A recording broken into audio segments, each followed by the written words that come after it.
ঢিঙৰ আহোমগাঁৱত সংখ্যালঘু নেতাৰ বিৰুদ্ধে ৰাইজৰ প্ৰতিবাদ সংখ্যালঘু সংগ্ৰাম পৰিষদ নামৰ সংগঠনটোৰ নেতা মুছাব্বিট আলী আহমেদে একাংশৰ বিৰুদ্ধে কৰিছিল বিৰূপ মন্তব্য উল্লেখ্য গাঁওখনৰ এটা লম্পতে এগৰাকী নাবালিকাক চলাইছিল যৌন নিৰ্যাতন লম্পট ফুৰকান আলীক ৰাইজে দোকান বন্ধ কৰি খেদি পঠিয়ায় আৰু তাৰ পিছতেই মুছাব্বিৰ আলী আহমেদ সহ কেইজনমান স্বয়ংভূ নেতাই গাঁওখনৰ ৰাইজক দিছিল মিছা অপবাদ আৰু অপবাদৰ পিছতেই ৰাইজে ঢিং আৰক্ষী থানাত দাখিল কৰে এজাহাৰ মুছাব্বিৰ আলী আহমেদক গ্ৰেপ্তাৰৰ দাবীত গাঁওবাসী আৰক্ষী চকীৰ সন্মুখতে ৰূপায়ণ কৰিছে তীব্ৰ প্ৰতিবাদী কাৰ্যসূচী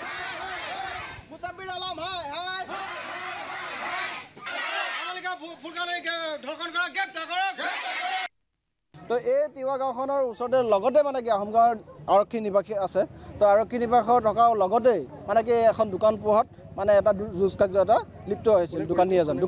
ফুলকান আলী যাক মানে কুৰ্তা বেপাৰী বুলি চিনাকি হয় তো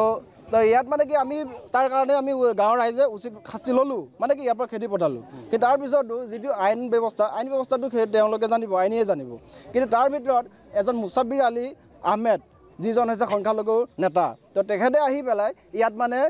আমাৰ জনজাতিসকল লোকসকলক মানে মিছা অপবাদ জাপি দিছে যিজন দুষ্কাৰ্য কাম কৰিছে তেখেতৰ নাম হ'ল ফুৰকান আলী তেখেতক তাৰমানে কি আমি ৰাইজে তেখেতৰ ইয়াৰ পৰা তাৰমানে আমি খেদি পঠাইছোঁ